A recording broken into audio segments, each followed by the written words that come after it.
Hi there, welcome to Fantasy Hub. I'm Mia, your storyteller. Today's story is filled with heartache, discovery, and a twist you won't see coming. So let's begin. Let me take you back to where it all began. I was 28, living in a cramped studio apartment above my jewelry workshop in the arts district. My hands were always stained with silver polish, my fingers perpetually decorated with tiny cuts from wire and metal, but those hands, they could create magic. At least, I thought they could. I'd been working on my latest collection for 8 months. Unapologetic, that's what I called it. Every piece was a statement, a rebellion against the sanitized, mass-produced jewelry flooding the market. I crafted rings that looked like thorns, embracing roses, necklaces with pendants shaped like clenched fists holding delicate pearls, earrings that whispered secrets when they caught the light.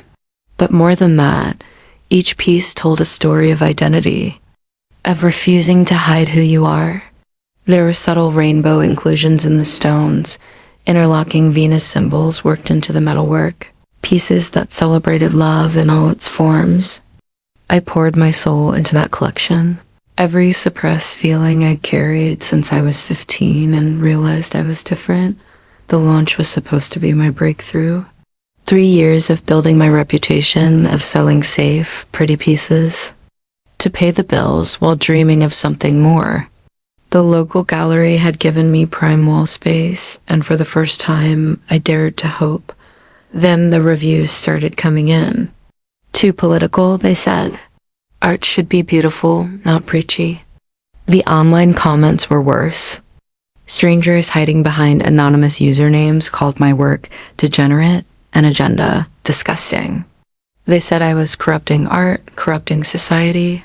Some went further, finding my personal social media, my address, my phone number. I remember sitting in my workshop at 3 a.m, reading comment after comment, each one feeling like a physical blow. My hands shook as I scrolled, and I kept thinking, maybe they're right. Maybe I went too far. That's the insidious thing about hate. It doesn't just attack your work. It makes you question your very right to exist as you are.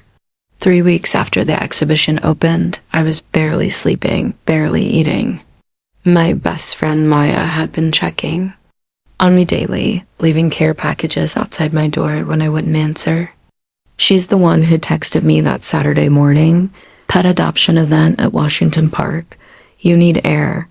You need perspective. Go. I almost ignored it. Almost stayed curled up in my unmade bed, scrolling through emails from galleries that had suddenly decided my work wasn't a good fit for their upcoming shows. But something in Maya's message, maybe the way she didn't ask, just told me what I need, made me get dressed.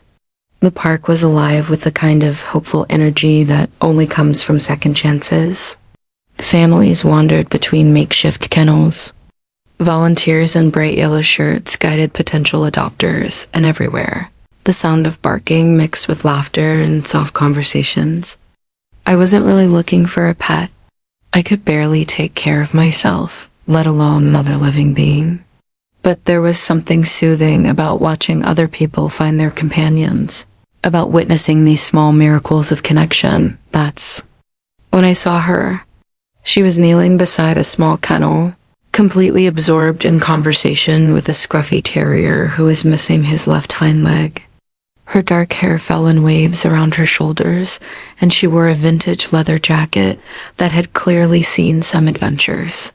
But it was her voice that stopped me in my tracks, low and warm, with the kind of cadence that suggested she really listened when people spoke. "I know, Charlie," she was saying to the dog, whose tail was wagging with surprising vigor despite his disability. "The world can be pretty rough on those of us who don't fit the standard mold, can it?" Charlie seemed to understand. He pressed his small body against the kennel bars, trying to get closer to her gentle hands. I found myself walking over, drawn by something I couldn't name. "Does he like strangers?" I asked, immediately regretting the interruption. She looked up and I felt something shift in my chest. Her eyes were the color of dark honey, and they held a kind of knowing sadness that felt familiar. Only the interesting ones, she said, and I could hear the smile in her voice even before it reached her lips. I'm Miranda, I said, extending my hand. Lucy. Her handshake was firm, confident. And this is Charlie. He's been here for 3 months. Apparently, most people want the perfect puppy, not the one who's already learned how to be resilient. Something in the way she said it made me think she understood more than just Charlie's situation. Lucy adopted Charlie that day. I watched her fill out the paperwork with the kind of careful attention I gave to my most intricate designs, asking thoughtful questions about his care, his history, his needs. The volunteers clearly knew her. They hugged her goodbye and promised to keep in touch about Charlie's adjustment. You do this often? I asked as we walked toward the parking area, Charlie trotting beside us on his new leash, adapting to his 3-legged gait with remarkable grace. I volunteer here sometimes, Lucy said. I have a soft spot for the ones that get overlooked. She paused, glancing at me with those perceptive eyes. What about you? Not looking for a furry companion? I laughed, but it came out more bitter than I intended. I can barely take care of myself right now. Wouldn't be fair to drag an innocent animal into my mess. Lucy stopped walking. Bad breakup? Job trouble? Or is it something deeper than that? The question was direct but non-invasive. Something about her presence made me feel like I could tell the truth, even though we just met. I'm an artist, I said, jewelry designer. I just had my first real exhibition, and let's just say the world isn't ready for what I have to say. Ah, Lucy nodded like she understood completely. The world rarely is. That's usually how you know you're saying something important. We'd reached her car, a well-maintained vintage Volvo with a coexist bumper sticker and what looked like dog hair already coating the back seat. She was loading Charlie into a carrier when she turned back to me. Can I see it? Your work? The question caught me off guard. You don't even know what it is. I know you care about it enough that criticism is keeping you awake at night, Lucy said. I know you put something real into it, or you wouldn't be taking the backlash so personally. And I know most people are afraid of real art because it forces them to confront real feelings. She reached into her jacket pocket and pulled out a business card. Lucy Chen, art curator and private collector, it read, along with a phone number and an address in the nicer part of town. You're kidding, I said. Never about art. She smiled, and this time it reached her eyes completely.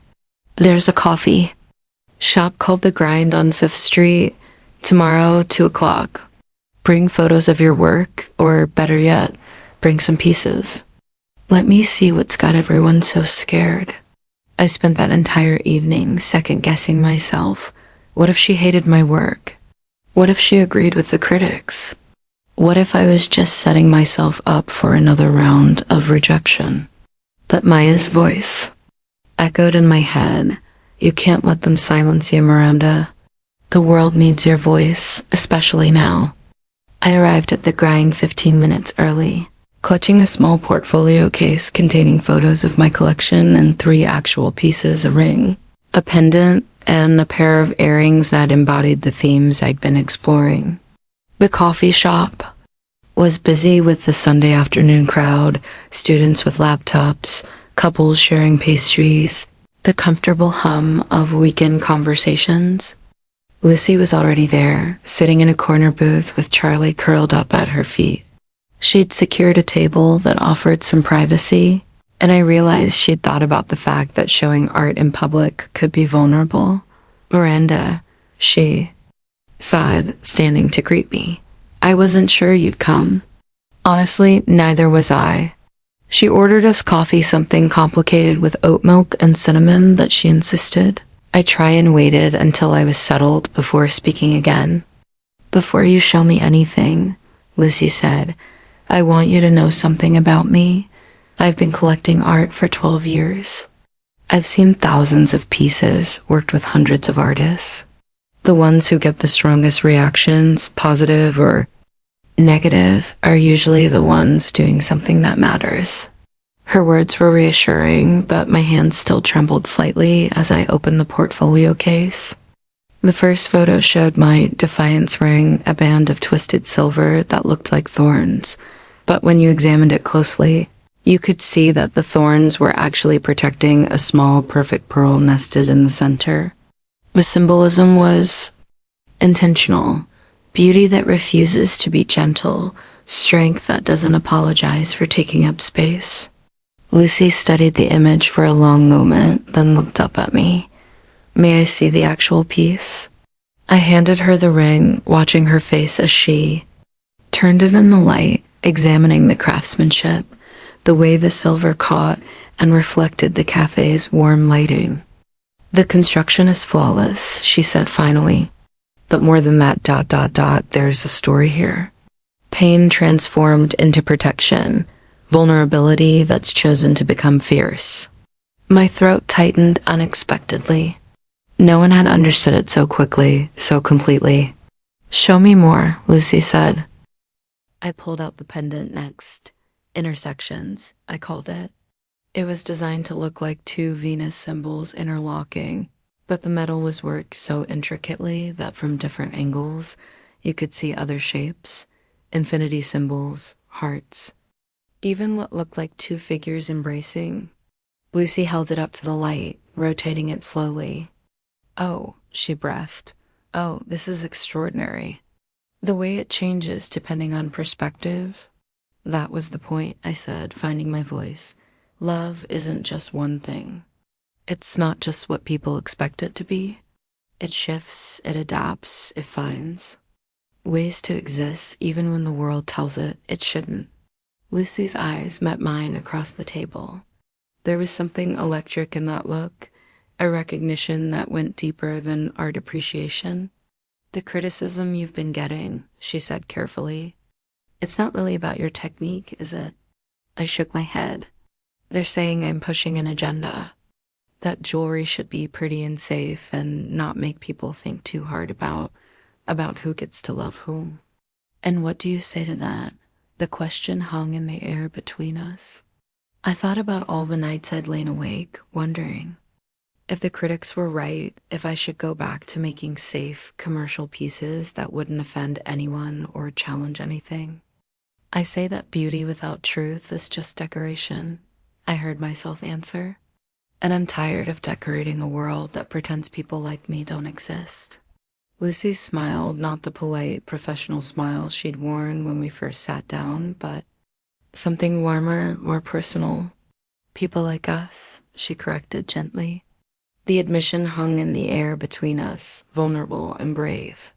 I felt something loosen in my chest, a knot of isolation I'd been carrying for weeks. Tell me about this one, Lucy said, pointing to the third piece, the earrings I'd named Whispered Truths. As I explained the design, how the stones were cut to catch light in unexpected ways, how they seemed to change color depending on the wearer's movement, I watched Lucy's face. She was really listening, not just to my words, but to what I wasn't saying, to the passion and fear and hope that had gone into every curve of metal. 3 hours passed like minutes. We talked about art, about the responsibility of creators to push boundaries, about the way society polices love and beauty and truth. Lucy shared stories from her own collection, pieces she'd acquired not because they were safe investments, but because they spoke to something essential in the human experience. I want to show you something, she said finally, pulling out her phone. She scrolled through photos until she found what she was looking for, a painting that looked like a storm of blue and gold, with two figures barely visible in the swirling chaos. I bought this piece 5 years ago from an artist in Portland, Lucy explained. She was getting death threats over her work, galleries were dropping her, and she was ready to quit art entirely. Now she's represented by galleries in 3 major cities, and this painting is worth 10 times what I paid for it. What changed? She found her people. The ones who understood what she was trying to say, the ones who needed to hear it. Lucy's voice was gentle but firm. Sometimes the world isn't ready for certain truths. That doesn't make the truths less important. Charlie stirred at our feet, stretching and yawning in the way that suggested it was time for his walk. Lucy glanced at her watch and seemed surprised by how late it had gotten. "I should get this guy home," she said, but she made no move to pack up. "Miranda, would you like to see my collection? I mean, my personal collection, not the gallery pieces. The things I keep because they matter to me." The invitation felt significant, weighted with possibility. "I'd love that." Lucy's apartment was in a converted warehouse in the Arts District, not far from my own studio. The space was open and airy, with exposed brick walls and enormous windows that let in the golden light of late afternoon. But it was the art that took my breath away. Every wall held carefully curated pieces, paintings, sculptures, photographs, even some jewelry displayed in shadow boxes. But these weren't the kind of safe, investment-grade pieces you'd see in high-end galleries. These were raw, honest, challenging works that demanded emotional engagement. "This is incredible," I said, moving slowly through the space. "How long have you been collecting?" "Since college," Lucy said, unleashing Charlie, who immediately made himself at home on a well-worn leather couch. "I started with small pieces I could afford on a student budget. The common thread wasn't price or prestige, it was authenticity. Work that felt like it had to exist, like the artist had no choice but to create it." She led me to a display case. In the corner, where several pieces of jewelry were arranged on dark velvet. "These are some of my favorites," she said. "Each one tells a story about identity, about refusing to be diminished." I leaned closer, studying the pieces. They were all different styles, different materials, but they shared a quality I recognized, a kind of fierce beauty that refused to apologize for taking up space. "They're like yours," Lucy said softly. "Pieces that insist on being seen, on meaning something." Over the next few weeks, Lucy and I fell into an easy rhythm. Coffee dates turned into long walks through the city, gallery visits where she introduced me to other artists and collectors, quiet evenings at her apartment where we talked about everything and nothing while Charlie dozed between us. I felt myself coming back to life, rediscovering the joy in my work. Lucy's enthusiasm for my collection was infectious, and her connections in the art world opened doors I thought were permanently closed. She introduced me to a gallery owner who specialized in contemporary jewelry, who looked at my pieces with the kind of reverence I had almost forgotten was possible. But the outside world wasn't done with us yet. It started with the break-in at my studio. I arrived one Tuesday morning to find the lock forced, my workbench overturned, and several pieces from my unapologetic collection destroyed. Across my largest wall display, someone had spray-painted "Keep your filth to yourself" in jagged red letters. I called the police, but their response was perfunctory. "Probably just kids," the officer said, barely glancing at the damage. "You might want to consider getting better security." I called Lucy next, my hands shaking as I tried to describe the scene. She was there in 20 minutes, and the first thing she did was wrap me in a fierce hug. "I'm so sorry," she whispered into my hair. "I'm so fucking sorry." We spent the rest of the day cleaning up, salvaging what we could. 3 pieces were completely destroyed, their intricate metalwork twisted beyond repair. Others were damaged, but might be fixable with time and patience I wasn't sure I had anymore. "Maybe they're right," I said as we surveyed the damage. "Maybe I should just make pretty things, safe things." Lucy turned to me, her eyes blazing. "Is that what you want? To let them win? To let them silence you?" "I don't know anymore," I admitted. "I'm tired of fighting.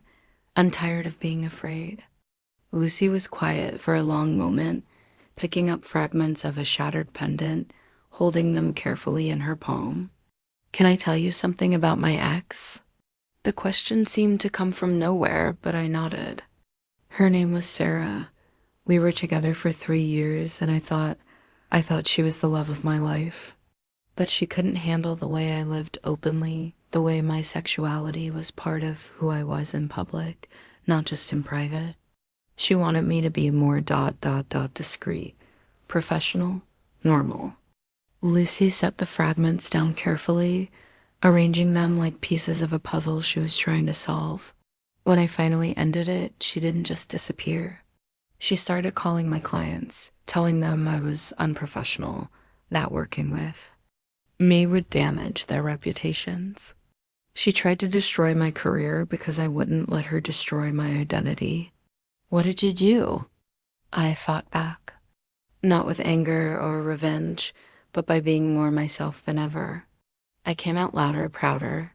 I built relationships with artists and collectors who valued authenticity over comfort. And you know what? My business thrived. The people who mattered didn't care about her poison. They cared about my eye, my passion, my integrity. Lucy reached for my hands, her fingers warm and strong around mine. "These pieces they destroyed, they were beautiful, but you can make more. What you can't do is unsilence yourself once you let them win." That night, Lucy insisted I stay at her place. "Just until we can get better locks installed," she said. But we both knew it was about more than security. I was rattled, scared in a way that went beyond concern for my physical safety. The break-in felt personal, targeted, a message that I wasn't welcome in my own space. We ordered Thai food and tried to watch a movie, but I couldn't focus. Every sound from the street made me tense. Charlie seemed to sense my anxiety. He abandoned his usual spot on the couch to curl up against my legs, his warm weight somehow reassuring. "I keep thinking about what you said," I told Lucy during a quiet moment in the film. "About being more yourself than ever. I want that. I want to be brave like you." Lucy muted the television and turned to face me fully. "Miranda, you're brave. The fact that you made that collection in the first place, that you put it out into the world knowing it might be controversial, that's courage. Don't let them convince you otherwise." Then why do I feel so scared? Because you're human. Because courage isn't the absence of fear, it's doing the right thing despite the fear. We were still talking when the lights went out. The power failure was sudden and complete, plunging the apartment into darkness. Outside, we could hear the sounds of a city grinding to a halt, car alarms triggered by traffic lights dying, the distant hum of emergency generators kicking in, voices calling out in confusion. "Blackout," Lucy said unnecessarily. "Probably." "The whole grid." She fumbled around in the dark, and I heard the scrape of a match being lit. A moment later, candlelight flickered to life, casting dancing shadows on the walls. In the warm glow, the apartment looked different, more intimate, more magical. "Good thing I'm a firm believer in emergency candles," Lucy said, lighting a few more and placing them around the room. "Hurricane preparedness habits die hard." Charlie seemed unbothered by the darkness, but I felt oddly unsettled. Not afraid, exactly, but hyper-aware of everything. The way the candlelight played across Lucy's face, the way her voice sounded softer in the dark, the way the familiar space had been transformed into something entirely new. "It's beautiful," I said, watching the way the light caught the edges of her art collection. "Everything looks different." "Sometimes darkness helps us see things more clearly," Lucy said, settling back onto the couch beside me. "Removes the distractions, forces us to focus on what's really important." We sat in comfortable silence for a while, listening to the rain that had begun to fall outside. The storm that had knocked out the power was getting stronger, and I could see lightning flickering in the distance. "Lucy," I said, my voice barely above a whisper. "Yes," I turned to look at her, this woman who had appeared in my life like a lifeline just when I needed one most. In the candlelight, her face was all soft edges and hidden depths, and I felt something shift inside me, a recognition, a longing, a certainty I hadn't expected. I think I'm falling for you. The words hung in the air between us, vulnerable and brave. Lucy's eyes widened slightly, and for a moment I thought I'd made a terrible mistake, misread the connection I'd felt growing between us. Then she smiled, slow and warm and absolutely radiant. "Thank God," she whispered. "I was starting to think you'd never notice." The power came back on around 3 in the morning, suddenly filling the apartment with electric light that seemed harsh after hours of candlelight. We'd fallen asleep on the couch, and the brightness woke us both. "Reality check," Lucy murmured, squinting in the overhead light. I looked around the apartment, seeing it clearly for the first time since the blackout began. Nothing had changed. Exactly, but everything felt different. The art on the walls seemed more vibrant, the space more welcoming. Even Charlie looked more content in his corner bed. "No regrets?" Lucy asked, her voice vulnerable in a way I hadn't heard before. I turned to face her fully, taking in her rumpled hair, her kiss-swollen lips, the way she looked at me like I might disappear if she blinked, only that it took us so long to get here. We went to her bedroom after that, made love again with the confidence of people who had already crossed the invisible line between friendship and something deeper. This time was different, less tentative, more playful. We laughed when Charlie scratched at the door, demanding to be let in. We took our time exploring each other's bodies, learning preferences and boundaries and the particular sounds that meant yes, more, please. When we finally fell asleep as dawn was breaking, I felt like I was home for the first time in months. The next few weeks passed in a blur of creative energy and new relationship bliss. Lucy helped me clean up my studio and install better security. But more than that, she helped me reclaim my space. We rearranged the furniture, added better lighting, created a small seating area where she could work on her laptop while I crafted. "You know," she said one afternoon, looking up from her correspondence with potential buyers, "you should consider showing your work in other cities.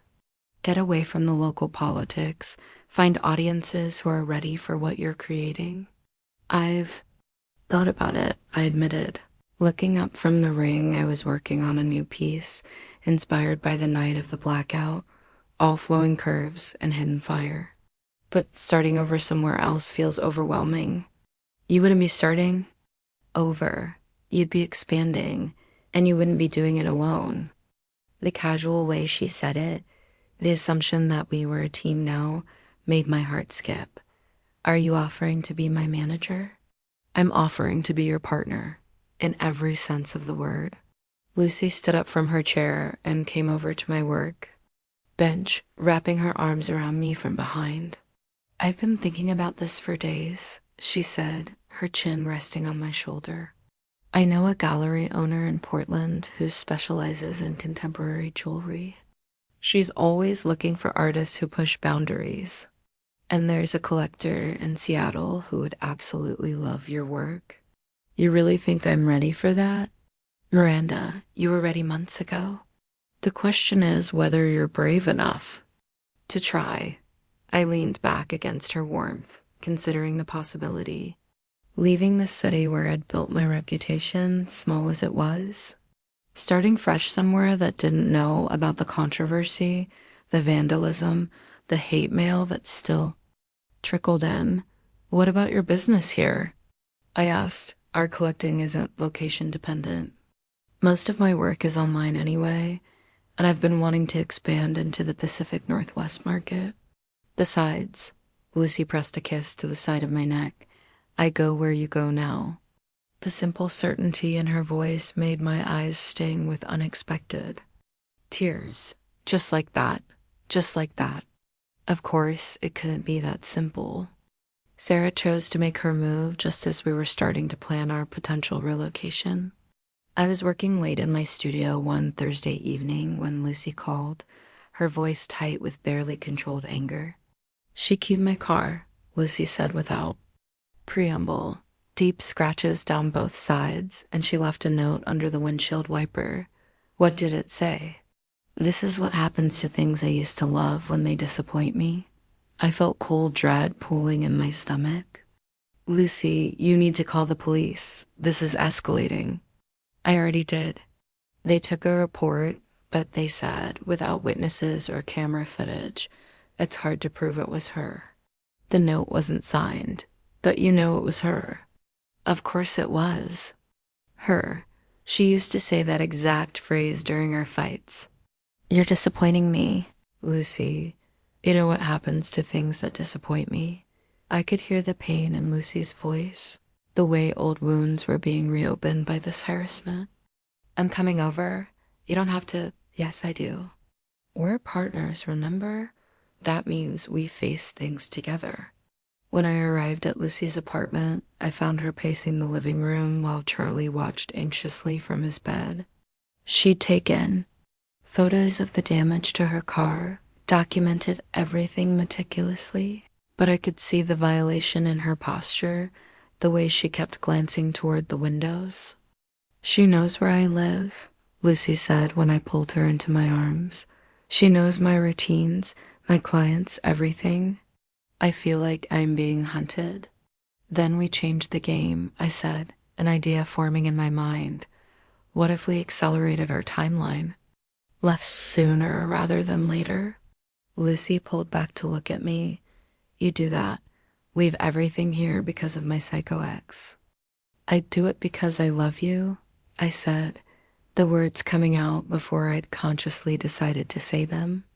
Because our future matters more than my fear of change. Lucy's eyes widened. You love me?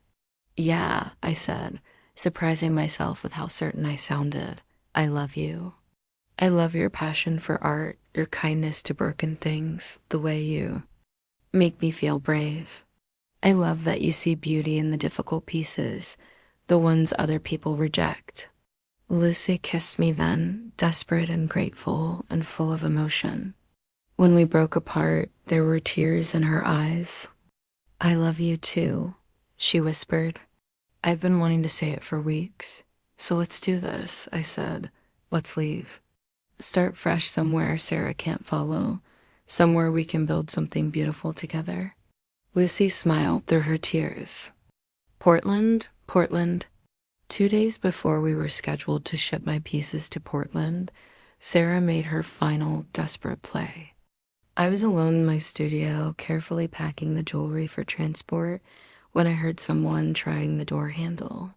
I'd gotten into the habit of keeping everything locked, even during the day, so when the handle rattled insistently, I froze. I know you're in there, came a voice I didn't recognize higher pitched than Lucy's, with a sharp edge that made my skin crawl. We need to talk. Sarah, it had to be. I'm calling the police, I called out, reaching for my phone. Go ahead. By the time they get here, I'll be gone. But I have some things to say about Lucy that you might want to hear first. Against my better judgment, curiosity won. I moved closer to the door, but didn't unlock it. Say whatever you came to say. She's using you, Sarah said, her voice carrying clearly through the thin door. This whole supportive girlfriend act. She did the same thing with me. Made me feel special, understood, like she was the only person who really saw my potential. Then she got bored and moved on to someone more interesting. You don't know what you're talking about, don't I? How long have you known her, really? A few months? I was with her for 3 years. I know how she operates. She collects broken things, fixes them up just enough to feel good about herself, then discards them when something shinier comes along. Despite knowing better, despite everything Lucy had shown me about her character, Sarah's words found their mark. Wasn't that exactly what had happened? I'd been at my lowest point when Lucy found me, devastated by criticism, questioning everything. About my work and myself. She'd swooped in like a savior, offering support and connections and love. "She's moving to Portland with me," I said, but my voice sounded uncertain even to my own ears. Sarah laughed, a sound like breaking glass. "Is she? Or is she just following you long enough to establish herself in a new market?" "Lucy's smart. She knows how to use people's emotions to get what she wants. And what she wants is access to Portland's art scene. You're just her ticket in. You're wrong." "Am I?" Ask yourself this. What does she actually get out of being with you? You're talented, sure, but you're also damaged goods in the city's art world. Your reputation is toxic. Unless. Sarah paused dramatically. Unless she can use your notoriety to make herself look progressive. The brave collector who champions controversial artists. Great marketing angle. I pressed my back against the door, Sarah's poison seeping into my thoughts despite my efforts to resist it. How well did I really know Lucy? We'd moved so fast, from strangers to lovers in a matter of weeks. What if Sarah was right? What if I was just another rescue project, another broken thing for Lucy to temporarily fix? "I have to go," I said finally. "Think about what I said," Sarah replied. "And ask yourself, if Lucy really loves you, why is she so eager to leave town with you?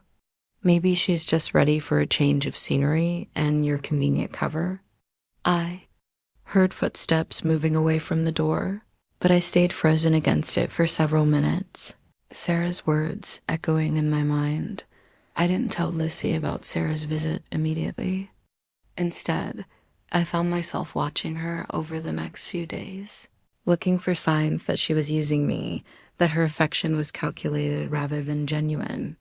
When she spent an entire afternoon researching Portland galleries and making contact with potential clients, I wondered if Sarah was right about her motives.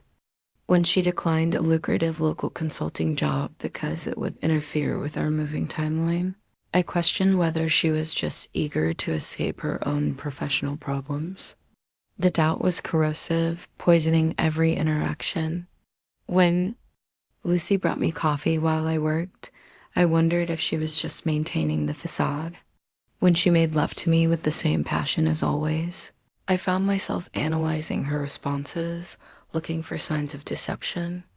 "You're being weird," she said finally on the evening before we were supposed to leave for Portland. We were having dinner at her apartment, Charlie at our feet begging for scraps, and I'd been unusually quiet all evening. "I'm just nervous about the move," I lied.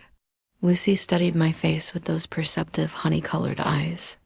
"Miranda, what's really going on? You've been distant for days. If you're having second thoughts about us, about Portland, are you using me?" The question burst out before I could stop it. Lucy's fork clattered against her plate. "What?" Sarah came to see me. She said you collect broken people, fix them up, then move on when you get bored. She said I'm just your ticket into Portland's art scene. Lucy's face went through several expressions: shock, hurt, anger. "And you believed her?" "I don't know what to believe," I admitted. "Everything happened so fast between us. How do I know what's real?" Lucy stood up abruptly, beginning to pace the small dining area. Charlie whined anxiously, sensing the tension. "Let me get this straight," Lucy said, her voice tight with controlled emotion. "You think I've been pretending to love you for months? Sleeping with you, planning to uproot my entire life, all so I can ... What? Make some professional connections in a city I could visit anytime I wanted?" When she put it like that, it sounded ridiculous. But Sarah's poison was still flowing through, my veins making everything seem suspect. "I've been hurt before," I said weakly. "So have I." Lucy's composure finally cracked. "Do you think it's easy for me to trust someone new? To open my heart again after Sarah tried to destroy my life? I'm taking the same risk you are, Miranda. Maybe bigger because I'm the one with more to lose professionally." She stopped pacing and turned to face me fully. "Do you want to know what I get out of being with you?" What my ulterior motive is? I nodded, afraid to speak. I get to wake up next to someone who sees beauty in broken things, just like I do. I get to support an artist whose work moves me to tears. I get to build a life with someone who understands what it means to be different, to fight for the right to exist authentically. Lucy's voice broke slightly. I get to love someone who loves me back, or at least I thought I did. The truth of her words hit me like a physical blow. I thought about all the moments we'd shared, the way she'd understood my art instantly, the hours she'd spent helping me rebuild after the vandalization, the way she'd looked at me in the candlelight. The night the power went out. Lucy, no, she said, holding up a hand. I need you to think about this, really think. Because if you can't trust me, if Sarah's version of reality makes more sense to you than everything we've built together, then maybe she's right. Maybe you are just another project I'll eventually abandon. Lucy grabbed her keys and headed for the door. I'm going for a drive. Charlie needs to go out anyway. When I get back, I need you to decide, are we partners or aren't we? Because I can't be with someone who sees me as the enemy every time things get difficult. The door closed behind her with quiet finality, leaving me alone with my doubts and the wreckage of my own making. I sat in Lucy's apartment for 2 hours, surrounded by her art collection, thinking about everything that had led me to this moment. I thought about the day we met, how she'd seen something worth loving in a 3-legged dog that everyone else had overlooked. I thought about the way she'd examined my jewelry with reverence, understanding not just the technical skill, but the emotional courage it had taken to create those pieces. I thought about the night of the blackout, how natural it had felt to fall into her arms, how right it had seemed to build something beautiful together in the darkness. And I thought about Sarah's words, about the fear and insecurity they'd awakened in me, the same fear and insecurity that had made me consider hiding my true self in my art, that had made me question my worth when the critics attacked. I was letting Sarah's poison do exactly what it was designed to do, destroy something beautiful before it could fully bloom. When Lucy returned with Charlie, I was waiting on the couch with a decision made. I'm sorry, I said before she could speak. I let my fear make me stupid. I let someone who wants to hurt you convince me that your love wasn't real. Lucy stood in the doorway, studying my face. And now I remember why I fell in love with you in the first place. Because you see beauty where others see brokenness. Because you're brave enough to fight for what matters. Because when the world went dark, you were the light I reached for. Lucy's expression softened, but she didn't move closer. Miranda, I need you to understand something. This won't be the last time someone tries to come between us. Sarah might not give up easily, and there will be other people who disapprove of who we are, what we represent. If we're going to make this work, we have to be stronger than their poison. I know, I said, and I want to be. I want to be brave enough to love you openly, proudly, without apology. Even when it's hard, especially when it's hard. Lucy finally crossed the room, sitting beside me on the couch. Charlie immediately jumped up between us, as if determined to repair whatever had been broken. Partners? She asked, echoing the question that had started our fight. Partners, I confirmed, taking her hand in mine. In every sense of the word. The next morning, we loaded Lucy's car with our essentials and began the drive to Portland. My jewelry pieces had been shipped ahead, and most of our belongings would follow in a moving truck later in the week. For now, we were traveling light, carrying only what we needed to start fresh. As we left the city limits, I felt a weight lifting from my shoulders. The place that had been my home for 5 years, where I'd built my reputation and suffered my greatest professional disappointment, faded into the rearview mirror. Any regrets? Lucy asked, echoing the question she'd posed the morning after our first night together. Only that we didn't do this sooner, I replied. And this time I meant it completely. The drive to Portland took us through some of the most beautiful landscape I'd ever seen, rolling hills covered in evergreens, rivers that caught the sunlight like scattered diamonds, small towns that looked like they'd been painted by artists who understood the value of quiet beauty. Charlie rode in the back seat, occasionally pressing his nose to the window to bark at passing cows or horses. Lucy had made a playlist for the journey, a mix of indie folk and classic rock that somehow perfectly captured the mood of people starting over, taking chances, betting everything on love. "Tell me about the gallery again," I said as we stopped for lunch in a small town halfway to our destination. "Uncommon ground," Lucy said, spreading mustard on her sandwich. "Diana's been running it for 8 years. She focuses on contemporary artists who have something to say, not just something to sell. Very similar aesthetic to my own collecting philosophy. And you really think my work will fit?" Lucy reached across the table to squeeze my hand. "Miranda, your work is going to change people's lives. I've seen how it affects people when they really look at it, really understand what you're saying. Portland is full of people who are ready to hear those messages. What about us?" I asked. "Do you think we'll fit?" "I think we'll thrive," Lucy said with the confidence that had first attracted me to her. "Portland appreciates authenticity, creativity, people who aren't afraid to be different. We're going to love it there." As if to prove her point, the waitress who brought our check complimented Lucy on her vintage leather jacket and asked where we were traveling from. "Starting fresh in Portland," Lucy told her. "Good choice," the waitress said with a knowing smile. "That city's got room for all kinds of love."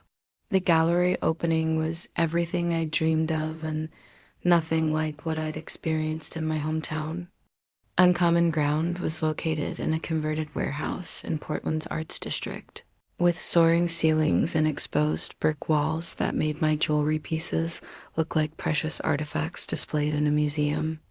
Diana had arranged the lighting beautifully, and each piece seemed to glow with inner fire.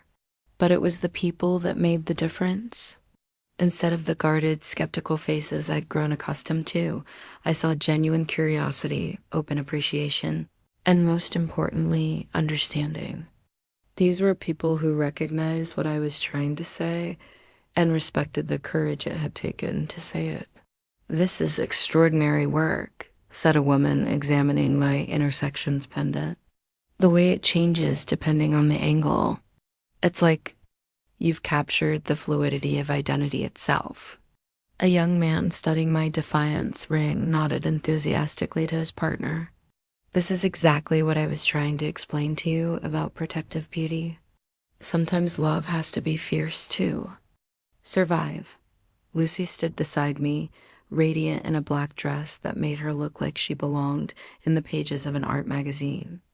She'd been introducing me to collectors and other artists all evening, and I could see the pride in her eyes as people responded to my work with the enthusiasm she'd always believed it deserved. "How does it feel?" she whispered during a quiet moment between conversations. "Like coming home," I said, watching a young couple examine my earrings with the kind of reverence I thought only Lucy would ever show my work. Diana approached us with a bright smile and a glass of champagne. "Miranda, I have wonderful news. We've sold 6 pieces already and the evening's only half over. More importantly, I've had 3 different collectors ask about commissioning. Custom work." I felt dizzy with relief and joy. 6 pieces, including intersections, which sold to a collector who specifically said she wanted to support artists who celebrate love in all its forms. Diana raised her glass in a toast. "To art that matters." We clinked glasses, and I felt Lucy's hand slip into mine, warm and steady and real.